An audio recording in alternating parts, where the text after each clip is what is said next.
Welcome to Jantar Mantar guys. और यहाँ से देखो हवा महल भी दिखता है। और जंतर मंतर जो है ये अभी फ़िलहाल हम लोग जयपुर में है। और जंतर मंतर टोटल 5 या 6 हैं, जो कि एक उज्जैन में है, वाराणसी में है, और एक सबसे अच्छा वाला जो है वो और एक्यूरेट जो है वो हमारा जयपुर वाला है। आप लोग लोकल ही हो यहाँ से? नहीं। आप लोग कहाँ से आए? यूपी से आए हो? अरे वाह, तो भाई हमारे। तो कोई टिकट वगैरह तो अपना हो गया। और अभी अपना म्यूजियम का लगा इंडियंस का 300 रुपये और बच्चों का वही। तो दोस्तों ये रहा अपना हवा महल कुछ इस तरह। गुड मॉर्निंग दोस्तों, एक नई वीडियो में आपका स्वागत करता हूँ। अभी बजे हैं सुबह के 5:30 और हमारी एक नई ट्रेन जर्नी स्टार्ट हो रही है, जो कि होने वाली है नई दिल्ली से जयपुर रेलवे स्टेशन तक की। और आज से हमारा जयपुर यानी कि राजस्थान का सीरीज स्टार्ट हो रहा है। कल थी दिवाली और दिवाली की आज है सुबह, पहली सुबह। और हम लोग अभी दिल्ली रेलवे स्टेशन पे, ये देखो न्यू दिल्ली रेलवे स्टेशन पे। और ये रही हमारी ट्रेन जिससे हमें जाना है यहाँ से जयपुर राजस्थान के लिए, जिसमें हमें लगेंगे 3 से 4 घंटे। और ये हमारी शताब्दी एक्सप्रेस इसे हमें पे किया है लगभग 130 रुपये के आसपास। और ये देखो हमारा लगेज काफ़ी ज़्यादा है। और ये जो सीरीज़ होने वाली है बहुत इंटरेस्टिंग होने वाली है। तो अभी तक ने हमारे चैनल को अपने लाइक, सब्सक्राइब एंड कमेंट नहीं किया तो कर लेना इस वीडियो को। और चैनल को सब्सक्राइब नहीं किया तो सब्सक्राइब कर लेना, क्योंकि राजस्थान की बहुत ही अच्छी वीडियो आने वाली है। तो चलिए चलते हैं और आपको दिखाते हैं राजस्थान का मज़ा। और राजस्थान की सीरीज़ में आपका स्वागत करता हूँ दोस्तों। तो चलिए पहले अपने ट्रेन में चलते हैं, जल्दी स्टार्ट होने वाली है, इसे देरी नहीं करेंगे गाइस। तो गाइस ये रही हमारी ट्रेन, तो चलिए चलते हैं। है तो ऐसे पूरी खाली ही, बढ़िया खाली है तो और भी बढ़िया है। इस सफ़र में और भी ज़्यादा मज़ा आने वाला है। तो अगर हमारे अपने चैनल को सब्सक्राइब नहीं किया तो सब्सक्राइब कर लो पहले। चलो इसके अंदर चलते हैं। और ये सारा चेयर कारी है। तो गाइस काफ़ी प्रॉब्लम में फंस चुका हूँ। ये प्रॉब्लम ये है कि ये जो ट्रेन है शताब्दी एक्सप्रेस, इसमें एक भी जनरल नहीं है। और मैंने सुपर फास्ट जनरल का टिकट काट दिया था। तभी एक टीटी सर मिले तो उन्होंने कहा है कि तुम चढ़ जाओ C5 में, मैं तुम्हारा टिकट काट दूंगा अलग से। मैंने कहा ठीक है। अब मैं C5 में आ चुका हूँ। उन्होंने कहा कि पेनल्टी लगेगी इतने की और ऐसे टिकट कटवा सकते हो। तो मैंने कहा ठीक है, मैं टिकट ही कटवा लूँगा बाद में। चलो सीट देखते हैं अपना, चलो इधर बैठ जाते हैं अपना।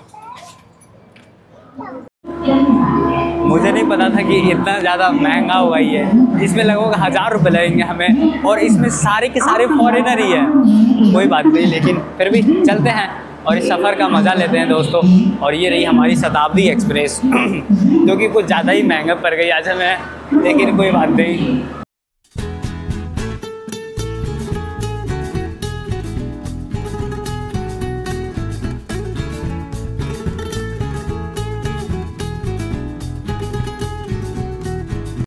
तो दोस्तों आपका स्वागत है पिंक सिटी राजस्थान में। आपका भाई जयपुर पहुंच चुका है और अभी सुबह के बज चुके हैं 11 और मैं आ चुका हूं अपने हॉस्टल में। मुश्ताक हॉस्टल नाम है इसका, जिसका मैंने पे किया है लगभग 400 रुपये के आसपास मैंने पे किया है। लेकिन दुख की बात यह है कि यहाँ पे चेक इन का टाइम 1 बजे का है और अभी 11 बज रहे हैं। मैंने आके बातचीत किया तो उन्होंने कहा कि ठीक है, जैसे रूम रेडी होता है मैं आपको बताता हूँ। मैंने कहा कि चलो ठीक है। मेरा लगेज ज़्यादा था तो मैंने सोचा नहीं, मैं डायरेक्ट वापस यहाँ आ गया। लेकिन कोई बात नहीं। तो आप और दूसरी बात ये कि मैं सुबह जैसे ही निकला तो मुझे नहीं पता था कि शताब्दी एक्सप्रेस में एक भी जनरल कोच नहीं है। और मैंने आके अंदर बैठ गया और मैं बात करने लगा कि भाई मुझे जाने हैं इससे। तो टीटी ने कहा कि भाई इसमें नहीं जा सकते, इसमें जनरल नहीं है। तो मैंने कहा कि यार ये तो मुश्किल वाली बात हो जाएगी, फिर कैसे होगा। तो फिर टीटी ने बताया कि देखो एक तरीका है। तो मैंने कहा क्या? उन्होंने कहा कि एक पर्ची मैं काट दूँगा, चाहे तुम मुझे इतने पैसे दे देना, मैं तुम्हें सीट देख के अरेंज करवा दूँगा। मैंने कहा ठीक है कोई बात नहीं। तो मुझे उसके देने पड़े 1100 रुपये देने पड़े, साथ में इंक्लूड हमारा नाश्ता चाय वगैरह था, जो कि कोई दिक्कत नहीं। लेकिन मैं आ गया मुझे पता होता कि शताब्दी एक्सप्रेस में इतने पैसे लगते हैं, या फिर पहले से पता होता कि टिकट इस तरीके से अरेंज होते हैं तो मैं कर लेता। आगे से मैं ध्यान रखूँगा। लेकिन कोई बात नहीं, हमारा सफ़र अच्छा रहा। और अभी बज चुके हैं 11 और आपका भाई पिंक सिटी में आ चुका है। तो वीडियो को लाइक नहीं किया तो लाइक कर दो, चैनल सब्सक्राइब कर दो, वीडियो पे शेयर कर दो, कमेंट कर दो, जो करना है करो, क्योंकि आगे की जो वीडियो है बहुत धमाकेदार होने वाली है। अभी तो सबसे पहले भी अपने हॉस्टल में है, पहले यहाँ पे चेक इन करते हैं, बैग वगैरह रखते हैं, फिर उसके बाद हम लोग चलेंगे बढ़िया बढ़िया डेस्टिनेशन पे। तो आपको वीडियो में देखने को मिलेगा, तो वीडियो में बने रहना। तो गाइस अभी फ़िलहाल दोपहर के 3 बजने वाले हैं और मैं हॉस्टल में चेक इन करके सो गया था और अभी मैं जा रहा हूँ यहाँ से हवा महल के लिए। मैंने अपना उबर बुक कर लिया है और 1 से 2 मिनट में आ जाएगी हमारी उबर। चलो फ़ोन भी आ गया, चलो बातचीत करते हैं, चलते हैं यहाँ से हवा महल के लिए।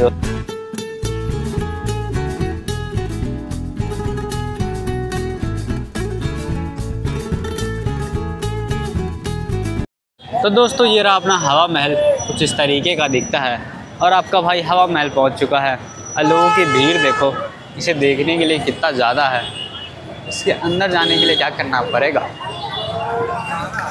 तो दोस्तों मैं आपको हवा महल के बारे में बताता हूँ, इतना इंटरेस्टिंग क्यों है, क्योंकि जयपुर से ज़्यादा लोग हवा महल को जानते हैं। इसके पीछे का कारण क्या है, तो गाइस 1799 में महाराजा सवाई सिंह जी ने इसे बनवाया था और इसका डिज़ाइन ऐसा है कि लॉर्ड कृष्णा जी का जो मुकुट है उस पे आधारित है, क्योंकि इस पे 953 झरोखे हैं। झरोखे यानी कि मतलब छोटी छोटी छिद्र हैं जिससे हवाएं आती है और इसीलिए इसका नाम हवा महल है। और इसे भी बनाने का एक इंटरेस्टिंग कारण ये था कि जो पहले की महारानियाँ थी वो बिना किसी पर्दे के और बिना बाहर जाए हुए अंदर से ही बाहर का आनंद ले सकती थी, बाहर की बाज़ारों का आनंद ले सकती थी और इसीलिए ये बहुत ही ज़्यादा फेमस हुआ और इसका नाम हवा महल के नाम से ही फेमस हो गया। दोस्तों आपको कैसा लगा इंटरेस्टिंग ये फैक्ट, ये आप कमेंट करके बता। तो गाइस अभी हमने हवा महल तो देख लिया, उसके बाद इंटरेस्टिंग फैक्ट भी जान लिया। अब हम लोग जा रहे हैं यहाँ से सिटी पैलेस के लिए, जो कि यहाँ से लगभग 600 या 800 मीटर दूर है। अब चाहो तो हवा महल का टिकट वगैरह भी ले सकते हो, जिसकी कॉस्ट मात्र इंडियन के लिए 50 रुपये के आसपास है और फॉरेनर के लिए 100 रुपये के आसपास है। अगर आपका मन है कि आप बाहर अंदर जाके देख सकते हो तो आप ज़रूर जाओ। मैं तो जा रहा हूँ फिलहाल सिटी पैलेस के लिए, है ना। यहाँ से लगभग 800 मीटर दूर है, तो पहले हम लोग वो देखते हैं। और अभी शाम के 3 बजने वाले हैं, तो अच्छा लग रहा है। या तो मॉर्निंग में आना या तो शाम में आना अच्छा रहेगा आपके लिए, नहीं तो गर्मी बहुत ज़्यादा रहती है इधर। फ़िलहाल तो नहीं है, फ़िलहाल अभी तो अक्टूबर है। ये देखो। तो दोस्तों फ़िलहाल अभी हम लोग आ चुके हैं सिटी पैलेस के एंट्री गेट के पास। तो चलिए चल के देखते हैं कि इसके अंदर हमें क्या क्या पता चलता है और क्या क्या देखने को मिलता है। और मैं आपको फिर इसके इंटरेस्टिंग फैक्ट भी बताऊँगा, तो वीडियो में पूरा बने रहना। अभी मैंने हवा महल देखा और अब मैं आ चुका हूँ सिटी पैलेस के अंदर में। तो चलिए देखते हैं। यहाँ पे देखो गणेश जी एक छोटी सी मूर्ति भी है और इसे प्लान सिटी के नाम से भी जाना जाता है। महाराजा सवाई मान सिंह म्यूज़ियम, उन्होंने ही बनाया था ये पूरा जयपुर सिटी को। टूरिस्ट तो यहाँ पे भरे भरे हैं, ये देखो आप। और इधर फॉरेनर आपको बहुत ज़्यादा देखने को मिलेंगे। और ये देखो आप महाराजा सवाई सिंह जी की म्यूज़ियम में पार्किंग की परिसर की जो टिकट प्राइस है 300, 500। तो कोई टिकट वगैरह तो अपना हो गया। और अभी अपना म्यूज़ियम का लगा इंडियंस का 300 रुपये और बच्चों का वही 250 रुपये और फॉरेनर का वही 500 रुपये के आसपास। बाकी अलग अलग टूर पैकेजेज है, आपको बुक कर सकते हो। और फिलहाल अभी हम लोग अंदर आ चुके हैं चेक इन वगैरह करवा के, और अभी हम लोग चलते हैं म्यूज़ियम की तरफ। ओहो वाह, काफ़ी बढ़िया लग रहा है ये। और इसके बारे में हम लोग डिटेल में चर्चा करेंगे, तो वीडियो में पूरा अंत तक देखना और वीडियो में बने रहना। एक एक पार्ट के बारे में हम लोग चर्चा करेंगे। बस ये देखो, ये नज़ारा काफ़ी अद्भुत है, बढ़िया है नज़ारा।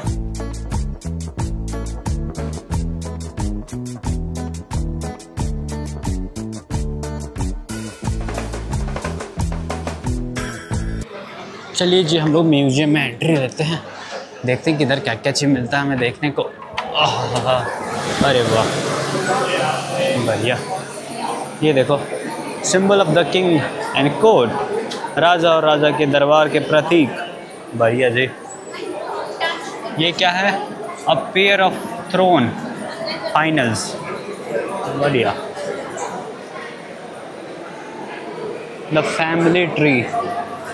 ये देखो कुछ यहाँ की पुरानी चीज़ें हैं, इसे छूना मना, पता नहीं।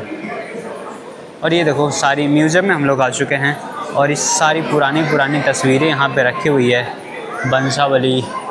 और यहाँ पे ये हो गए राम सिंह जी, यानी वहाँ के इतिहास के बारे में जो भी प्रमुख लोग थे उनकी पिक्चरें यहाँ पे हैं। बंसावली, महाराजा जयपुर और बादशाह के दिग्गजों और इंग्लैंड वालों के साथ की जोधपुर, उदयपुर। बढ़िया। ये देखो जयपुर के राजा और साथ में ये रहे हमारे इंग्लैंड के भी राजा जी। और ये देखो बढ़िया चीज़ है, हमारे यहाँ पे रथ भी है। तो म्यूजियम में आपको ढेर सारी चीज़ें देखने को मिलेंगी हमें अभी।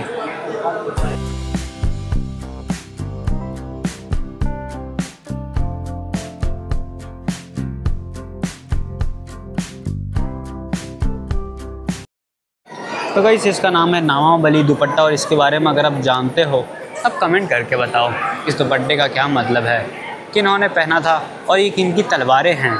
और यहाँ पे लिखा हुआ है जफ़र ताकिया शलापा, उनकी जी की तलवार है। और जो कितना ख़तरनाक तलवार है ये, सारा ऐसे लगता तो है रजवाड़ों का ये तलवार है ये। और ये देखो गदा, इससे किसे मार रहे हैं आप लोग कमेंट करके बता दो। पिया जी अब पिया गदा, वाह क्या लुक है इन लोगों का, वाह शानदार। और क्या बनाया है इन लोगों ने, वाह वाह वाह अमेजिंग। ये ड्रेसेस देखो यार कितना बढ़िया लग रहा है। ये मेल का है या फीमेल का है नहीं पता मुझे, आप लोग कमेंट करके बताना। यहाँ पे लिखा हुआ है जामा जी की ये खूबसूरत सी ड्रेसेस हैं। और ये देखो तलवार, किसी की भी गला काटी जा सकती है एक पल में बिना किसी सोचे समझे। और देखो तलवार कितनी लंबी लंबी है। वो ढाल है, उसका नाम नहीं पता मुझे वो ढाल है और उसका नाम कटार है, ओके खंजर। दरबारी पेशाब, वाह बढ़िया। साहिब राम जी की कला के रहस्यों का प्रदर्शन करते हुए। और ये रही इनकी ड्रेस की कलाकृति, बढ़िया। Please do not lean, okay वाह थैंक यू। और ये देखो यहाँ पे राजा जी के लिए और रानी जी के लिए यहाँ पे दो बड़ी बड़ी चेयरें हैं। और उनकी राजसभाओं में इस तरीके से कुछ प्रमुख लोग बैठते थे, वहाँ पे कुछ लोग और बैठते थे और इस तरीके से कुछ ये सभा चलता था। और देखो कितनी सुंदर सुंदर पेंटिंग्स लगाई गई है, देखो 1 2 3 और इस तरीके से हज़ारों पेंटिंग है यहाँ पे, हज़ारों नहीं बट अच्छी अच्छी पेंटिंग बहुत सारी है। ठीक है, देखो राजस्थान की फेमस पगड़ी, सारे लोग ऐसे पगड़ी पहनते हैं। हमारे यहाँ इधर लोग शादी में पहनते हैं बट इधर लोग ऐसे भी पहनते हैं पगड़ी, इनकी ये शान है। जैसे शर्टें पहनी हैं बहुत अच्छे लग रहे हैं सर। तो गाइस म्यूज़ियम से तो बाहर आ गए, अभी हम लोग आ चुके हैं दूसरे साइड ऑफ म्यूज़ियम के। लेकिन ये म्यूज़ियम नहीं है, ये महल है। जैसा कि मैंने बताया था कि सिटी पैलेस में है, तो इस पैलेस में बहुत सारे महल हैं अलग अलग तरीके के, जो कि आपको देखने को मिलेंगे। और ये जो शहर है जिसे सवाई सिंह जी ने बनवाया था, जिसे प्लान किया था, यहाँ पे आपको कुछ मुग़ल के भी देखने को मिलेंगे, कुछ यूरोपियन स्टाइल भी देखने को मिलेंगे आर्किटेक्चर, और इंडियन तो आपको देखने को मिलेंगे ही मिलेंगे। तो कुछ कॉम्बो स्टाइल आपको देखने को मिलेगा, इसीलिए इसे ओल्ड सिटी कहते हैं, ओल्ड सिटी ऑफ जयपुर, जो कि कुछ ख़तरनाक सी वाइब देती है। और आपको हम दिखाते हैं बढ़िया बढ़िया चीज़। इधर रेस्टोरेंट भी है, इधर ये देखो आप, इसके बारे में जो इंटरेस्टिंग फैक्ट है मैं आपको वो बताता हूँ। तो गाइस ये जो एरिया आप देख रहे हो इसे दीवाने खास कहा जाता है। और ये जो आप सिल्वर की 2 बोतलें देख रहे हो, एक इधर है और एक उस साइड है, इसे गंगा जली कहा जाता है। और कहा यह जाता है कि 1902 में जो यहाँ के राजा थे सवाई सिंह जी, जिन्हें जाना पड़ा था 1902 में इंग्लैंड जाना पड़ा था वहाँ के राजा के सेरेमनी में तो उनका मानना था कि मैं वहाँ के जल को नहीं यूज़ करूँगा। तो उन्होंने सोचा कि मैं यहाँ से अपना जल लेके जाऊँगा। तो उन्होंने सोचा कि भाई मैं जल कैसे लेके जाऊँ, गंगा जल, वो गंगा जल ही यूज़ करते थे, तो गंगा जल मैं कैसे लेके जाऊँ। तो उन्होंने 2 बनवाया है इस तरीके के बर्तन, जिसका नाम गंगा जली है। और इन्होंने सच्चे हिंदू राधा के तौर पे इसका यूज़ किया और अपना गंगा जल वो खुद लेके गए, इसलिए इसका नाम पड़ गया गंगा जली दोस्तों, जो कि बहुत ही ज़्यादा फेमस है यहाँ पर। तो कैसा लगा ये इंटरेस्टिंग फैक्ट, ये आप हमें कमेंट करके बताना। तो चलिए आगे बढ़ते हैं। तो दोस्तों मैं आपको बताऊं, जो सिटी पैलेस का काम है वो 1727 ईस्वी में महाराजा सवाई सिंह जी ने स्टार्ट किया था बनवाने के लिए। और यहाँ पे जो है आपको इंडियन, मुग़ल और यूरोपियन स्टाइल के आर्किटेक्चर देखने को मिलेंगे। यहाँ पे कुछ ऐसी बिल्डिंगें हैं जहाँ पे आज भी रॉयल फैमिली रहती है। शायद मुझे लगता है वो वाली रॉयल फैमिली की बिल्डिंगें होंगी जहाँ पे वो अभी भी रहते हैं। देखो पे झंडा भी लहरा रहा है, ऐसा बताया गया है मुझे गूगल पे, बट गारंटी नहीं ले सकता इस बात की कि वो लोग रहते हैं या नहीं रहते। हो सकता है कि वो लोग रहते भी हो सकता है कि वो नहीं भी रहते हों। और यहाँ पे जो मुग़ल की जो एक दरवाज़ा एक खास है, वहाँ पे बहुत ही बड़ी सोने की चादर चढ़ाई हुई है, सोने की नहीं चांदी की चादर है वो। तो चलिए ये रहा, इसके अंदर चलते हैं और इसके अंदर देखते हैं। और ये बाकी काफ़ी ज़्यादा खूबसूरत है ये। मुझे बिलीव नहीं हो रहा, इतना सुंदर चीज़ मैं मिस कर रहा था। तो अब की सीरीज़ में आपको देखने को मिलेगी सब कुछ। तो गाइस ये रहे महाराजा सवाई माधो और ये रहे महाराजा सवाई राम सिंह द्वितीय। बढ़िया। महाराजा सवाई जगत सिंह, ये उनकी पूरी फैमिली की है। और ये मेनली ये रहे हमारे सवाई सिंह, इसकी राम। वाह, ये सारे मैंने आपको म्यूज़ियम में भी दिखाए थे, इनकी पिक्चरें अलग अलग दिखाई गई है। और ये देखो, ये रहा आपका भाई। सब्सक्राइब कर देना हमारे चैनल को। इधर आपको फॉरेनर्स की कमी नहीं है, जयपुर में आपको सबसे ज़्यादा फॉरेनर्स ही दिखेंगे। कोई बात नहीं है, इसका भी इंटरेस्टिंग फैक्ट है अपना अपना, क्योंकि लोगों को कल्चर देखने में बहुत ज़्यादा मज़ा आता है। और कल्चर की बात की जाए तो जयपुर से अच्छा कल्चर कहीं नहीं है फ़िलहाल। और ये देखो कितने ज़्यादा फॉरेनर हैं सारे। और यहाँ पे लोगों की भीड़ देखो, कुछ काम भी चल रहे हैं यहाँ पे, कुछ शो वगैरह भी चलते हैं रात में, तो वो भी आप देख सकते हो अलग से। आप पैकेज बुक करके उधर ही आपको 1000-1200 के आसपास दिखेंगे।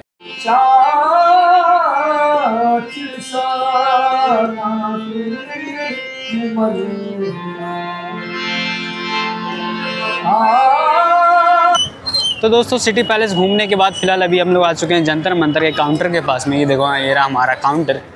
और यहाँ पे हमें इंडियंस के लगते हैं 52 रुपीज़।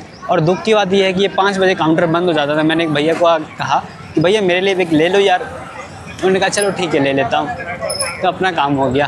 तभी हम लोग आ चुके हैं जंतर मंतर के गेट पे और आपको अंदर चल के दिखाते हैं फ़िलहाल। Welcome to Jantar Mantar guys. और यहाँ से देखो हवा महल भी दिखता है। और जंतर मंतर जो है ये अभी फ़िलहाल हम लोग जयपुर में है।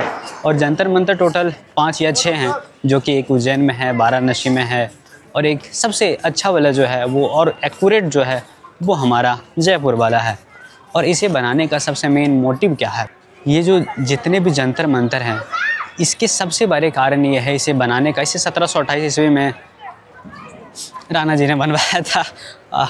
और इसका काम ये रहता है कि सूरज की रोशनी के आधार पर ये एक्यूरेट समय, दिशा और ग्रह, नक्षत्र बताते हैं, जो कि खासकर खगोलीय और भूगोलीय जो बातें होती है, किताबें होती है और गणितज्ञ वाली बातें हैं, उसके बारे में एक्यूरेट और सटीक जानकारी देती है। सूरज की रोशनी पे और छाया पे, मतलब सूरज की रोशनी पे जो छाया आता है उस पे दी जाती है। ये देखो कुछ 9 तरीके से बनाए जाते हैं।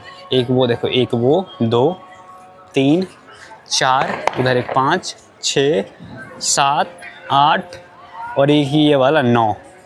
तो कुछ इस तरीके से ये 9 रहते हैं। और जो कि बहुत ही ज़्यादा इंटरेस्टिंग है। आप समझो कि भारत का विज्ञान इतना पुराना है कि सिर्फ सूरज की रोशनी से भी पता लगाया जा सकता है कि भी नक्षत्र कौन सा है, समय कौन सा है, दिशा कौन सा है ना। इसलिए भी इंडियंस, इसे ही भारत को सोने की चिड़िया नहीं कहा जाता था दोस्तों। कुछ बातें थी, तभी से सोने की चिड़िया भी कहा जाता था। और जो कि बहुत ही ज़्यादा प्यारा लगता है। और ये 5 बजे तक बंद हो जाता है इसका टिकट काउंटर। और ये हमें बहुत सस्ते में पड़ गया, बस हमें सिटी पैलेस का थोड़ा सा महंगा पड़ा, बाकी सब तो हमें सस्ते में ही पड़ गया। ये देखो कुछ इस तरीके से है। ये थोड़ा सा बिखरा बिखरा सा है, बट नहीं, ये बिखरा बिखरा सा नहीं है। इसमें आप देखो तो अगर आप सही तरीके से, अगर आप फिज़िक्स पढ़ते होगे, फिज़िक्स और मैथ के अगर आप अच्छे जानकार होंगे, तो आपको समझ में आएगा कि चीज़ें कैसे कैसे प्लान की गई है। और आपको कुछ समझ में आएगा कि हाँ इस तरीके से है। वो देखो स्केल वगैरह है वहाँ पे, कुछ उस तरीके से बहुत सारी चीज़ें हैं। मुझे तो बहुत ज़्यादा आइडिया नहीं लग रहा, लेकिन जो अगर आप फिज़िक्स पढ़ते हो तो आपको ज़्यादा आइडिया लगेगा। आप लोग ज़्यादा कमेंट करके बता सकते हो कि आपको क्या इसमें समझ में आ रहा है। मुझे कुछ कुछ समझ में तो आ रहा है, बट एक्यूरेट जानकारी नहीं दे सकता मैं। और कुछ इस तरीके से है। ये देखो मकर, विक्रय, कुछ इस तरीके से बढ़िया बढ़िया चीज़ें हैं। चलिए देखते हैं एक एक के बारे में क्या क्या मुझे समझ में आता है और क्या क्या आपको समझ में आता है। आप भी कमेंट करके बताना और मैं भी आपको बताने की कोशिश करता हूँ। यंत्रों पर चढ़ना मना, इस पे नहीं चढ़ना चाहिए। आपको इस सब के बारे में कुछ समझ में आ रहा है? ये क्या है? नहीं है, प्रॉब्लम नहीं है, ये सॉल्यूशन। अच्छा कोई बात नहीं, पढ़ाई करना ज़रूरी है इसलिए समझ में आएगा। जो लोग पढ़ ही नहीं रहा उसे क्या समझ में आएगा कोई भी चीज़ें। जैसे कि देखो ये जो वृक्ष है, कुछ इसके बारे में आप लोग पढ़ते होंगे फिज़िक्स में या फिर ज्योग्राफी में, तो आपको पता लगेगा कि हाँ कुछ चीज़ें होती है इस तरीके से। और ये सारी चीज़ें पे चढ़ना मना है, चढ़ो नहीं, लेकिन हाँ यहाँ पे लिखा हुआ है सिमिनी मिथुन। पता नहीं इसके बारे में क्या जानकारी है, आपको पता लग रहा हो तो आप लोग कमेंट करके बताना। और ये तो गाइस ये भाई लोग हमें मिले हैं। क्या नाम है आप लोगों का? मेरा नाम मोहम्मद साकिब है। अच्छा, और आपका? सवेज। आप लोग लोकल ही हो यहाँ से? नहीं, आप लोग कहाँ से आए? यूपी मुजफ्फरनगर। यूपी से आए हो? अरे वाह, तब तो भाई हो हमारे। हम बिहार से आए हैं, भाई लोग यूपी से आए हैं। और आपने क्या क्या घूम लिया तो फिर अभी? बस यही अभी यहीं पे आए हो आप? तो बगल में देखो आपका ये हवा महल घूम के। हवा महल घूम लिया, और सिटी पैलेस? सिटी पैलेस घूम ले रहा, वो और भी बढ़िया है। और क्या कहाँ घूमने का प्लान है आपका? अभी तो देखेंगे। अभी कब तक रुकोगे यहाँ पे? अभी तो यहीं पे काम कर रहे हैं। यहीं पे काम कर रहे हो? चलो बढ़िया। 6-7 6-7 महीने महीने लगा और घूमे ही क्या आज? ये थोड़ा सा कम कमाओ, थोड़ा सा घूमो टहलो, इतना अच्छा जगह है, इसे थोड़ा सा एक्सप्लोर करो, है कि नहीं? जब इतना अच्छा जगह है थोड़ा घूमना भी ज़रूरी है ना? चलो मिलते हैं फिर। बाय बाय दोस्त। तो गाइस घूमना ज़रूरी है, सिर्फ पैसा कमाना अच्छी बात नहीं। मेरी तरह थोड़ी थोड़ी घूमते रहो, पार्ट टाइम कमाओ, पार्ट टाइम घूमो, यही मेरा काम है। और ये जगह काफ़ी इंटरेस्टिंग है, आपको बैठने के लिए तो बहुत कुछ मिलेगा ही मिलेगा, सीखने को लिए भी मिलेगा कि भारतीय संस्कृति ऐसी नहीं है कि सिर्फ आप उटपटांग चीज़ें भी नहीं है, यहाँ पे बहुत सारी चीज़ें, ज्ञान विज्ञान बहुत सारी चीज़ें हैं। हमारा जो कल्चर है वो बहुत ज़्यादा डेवलप था उस समय, और अब जाके वो डेवलप नहीं हो पा रहा है। क्यों? क्योंकि लोग हमारे कल्चर से, हमारे इतिहास से सीख ही नहीं रहे। बस उसे लगता है कि भाई वेस्टर्न कल्चर ही सब कुछ है, वेस्टर्न का पढ़ाई वही है, अच्छा है। लेकिन नहीं, अगर आप सच में रिसर्च करोगे तो हमारा जो पहले का इतिहास है वो वाकई बहुत अच्छा है, और अगर आप उस पर डीपली रिसर्च करोगे और आगे बढ़ोगे तो आप बहुत फास्टली ग्रो कर सकते हो, है ना? इन सब की मदद लेते हुए तो चलिए इधर से हम लोग कुछ और देखते हैं और यहाँ से चलेंगे दोस्तों। तो गाइस फ़िलहाल मैं अभी जंतर मंतर के कॉफ़ी सेंटर में हूँ और यहाँ पे कॉफ़ी पी रहा हूँ। कॉफ़ी बढ़िया है, कॉफ़ी वगैरह पीते रहनी चाहिए, अभी तो मज़ा आता है। फिर यहाँ तो गाइस फ़िलहाल अभी जंतर मंतर से हमारा जाने का टाइम हो चुका है। तो आज के वीडियो में हम लोगों ने देखा कि सबसे पहले तो हम लोग शताब्दी एक्सप्रेस से अपनी जैसे तैसे हम लोग आए, 1200 रुपये खर्च करने के बाद उसके बाद फिर हम लोगों ने अपना हॉस्टल ढूंढा, उसके बाद हमने हवा महल देखा, सिटी पैलेस देखा और जंतर मंतर देखा, और अभी भी हम लोग जंतर मंतर में ही हैं। और ज़्यादा वीडियो को लंबा नहीं करते हैं, अगली वीडियो में मिलते हैं आपसे। तो इस वीडियो में हमने ये सारा चीज़ कवर किया, तो आपको ये वीडियो कैसा लगा आप लोग कमेंट करके बताना। अच्छा लगा होगा 1% भी तो आप मुझे इंकरेज कर सकते हैं, मैं बहुत कुछ चीज़ें सीख रहा हूँ, कोशिश कर रहा हूँ कि और बढ़िया बढ़िया चीज़ें सीखने को मिले। और ये मेरे पास एक नया हॉलीलैंड का माइक आ चुका है, तो आपको एक अलग से वॉइस देखने को मिलेगा जो कि बहुत ही अच्छा लग रहा होगा आपको। उम्मीद है कि आपको पसंद आए। बाकी मैं धीरे धीरे चीज़ें और इन्हेंस करने की कोशिश कर रहा हूँ, तो प्यारा सा कमेंट कर देना मेरी मेहनत के लिए, इन सारी जगहों के बारे में और जंतर मंतर के बारे में थोड़ा डिटेल से लिखना, क्योंकि इसके बारे में मुझे कुछ ज़्यादा आइडिया नहीं है। आप लोग कमेंट करोगे तो मैं उसे पढ़ूंगा और सोचूंगा कि हाँ चलो बढ़िया है, आप लोग भी इंटरेस्टेड हो इस तरीके की वीडियो देखने के लिए। तो दोस्तों आज के लिए बस इतना ही, हम लोग मिलते हैं आपसे एक अगली वीडियो के साथ। तब तक वीडियो को लाइक कर दो, सब्सक्राइब कर लो हमारे चैनल को, क्योंकि इस पर लेटेस्ट वीडियो आते रहते हैं ट्रैवल्स वाले। बाय बाय दोस्तों।